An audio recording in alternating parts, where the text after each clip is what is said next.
James Samuel's The Harder They Fall. After having watched thousands of movies across my young lifespan, there are certain genres I place higher regard to over others. I will watch any film in any genre, but there is some that I'm just not gravitated towards, two of the most being war films and westerns. So a film is at like an automatic battle for me when they kind of fall into each of those categories, but I'll check it out with an open mind and open perspective.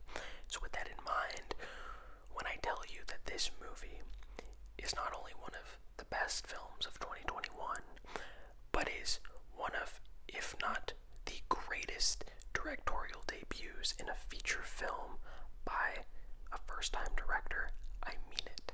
The Harder They Fall follows Jonathan Majors' character, Nat Love, who, when given the news that one of the most criminally savage outlaws, played by none other than Idris Elba, who plays Rufus Buck, has just escaped prison, he makes it a mission to get his gang back together and hunt down him for personal vendetta reasons. Conceptually, this movie isn't anything new, but it's within the name, which I want you to mark my words on right now, will become huge in the future with James Samuel.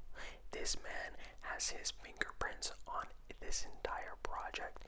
He serves as the director, the writer, producer, and composer for the film. That trifecta, well, fourfecta, is something you don't get, and he has his roots planted in the music realm. His brother is Seal, and it's always so fascinating to me, and I hope we get more of that from artists in one realm dipping their toes in another, because if any of it bodes well like this, we will have some incredible art, because this movie works at a pace and a rhythm and a mindset that there is nothing like it. Even outside of the Western realm, there is not a movie that flows to the degree and energy and kineticism that The Harder They Fall does, and it comes down to Samuel's eye. The camera works as such an ally and asset throughout this entire movie. There are angles that just manage to make my jaw drop, and the action, the smaller character moments, and the dialogue between each and every one of the characters is brimming with energy. And I know a couple weeks ago I said Dune has one of the best ensembles, but this movie gives that a run for its money. I gotta give it to the casting director and Samuel and everyone on and off the screen. You have such a open canvas filled with different actors at the top of their game, whether it be from Idris Elba to Delroy Lindo to Lakeith Stanfield to Regina King to Jonathan Majors. You have so many actors who are varying in how they approach their characters in every one of their projects, but when they're coming together, each of them have a moment to shine. It's very interesting seeing where James Samuel was coming when wanting to make this, as he's been a huge fan of the Western genre ever since he was a kid, but he always felt there was an absence of representation within skin color and gender, where women were relegated to more prostitutes and subservient roles.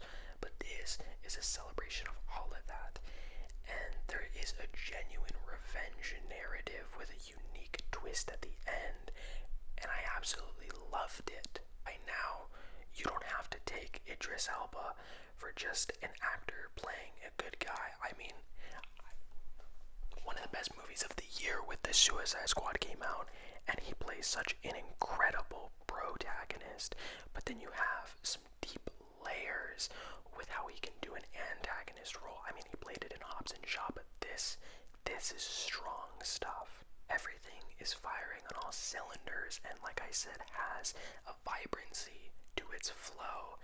And since I brought up James Samuel, he was the acting composer for this, and there is a soundtrack by, I mean, you have Jay-Z, Kid Cudi, and so many other brilliant artists that just add to the flavor and variety that this movie has to offer. I get that a lot of people really complain about the day and age we live live in where there's so many different streaming services.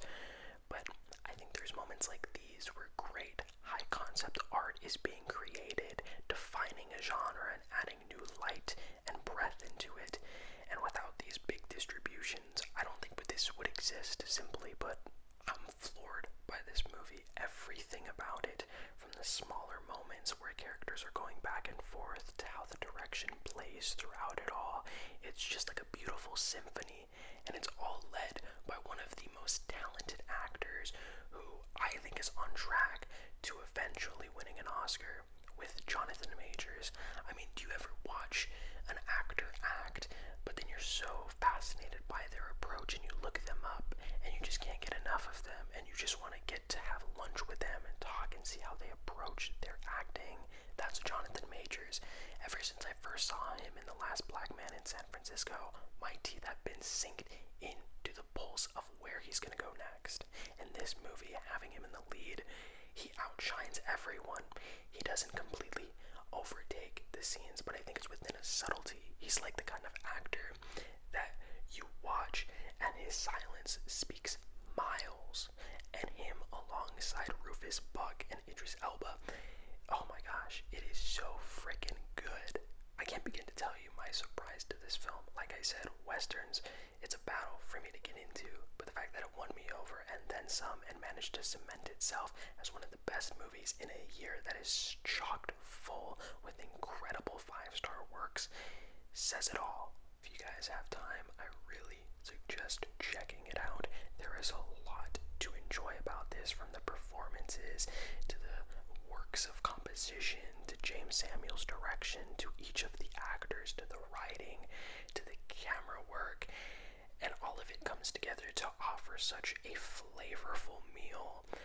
I wish more people would take risks and take these genres that are really kind of set in stone based off of decades of the same schlock, and now it's just adding new life into it, and there's just so much to love about it. And I hope you guys are able to take as much out of it as I did, because it's a blast and then some. My biggest surprise so far of 2021, and has added to an incredible year of film. And let me know what you guys thought. Do you guys like Westerns? If so, what's your favorite? What is your biggest surprise of 2021? I'm always curious to hear. There are some big things coming this way down the channel, and I hope that you guys stick around for it. I'm so excited for where we're gonna go. I took a little bit off, just was enjoying some time, wasn't really planning on making a video, and then boom, I saw this, popped on the soundtrack while writing some notes, and here we are. It's a terrific film. Y'all should check it out. As always though, I love each and every one of you so very much, and remember to take life one frame at a time.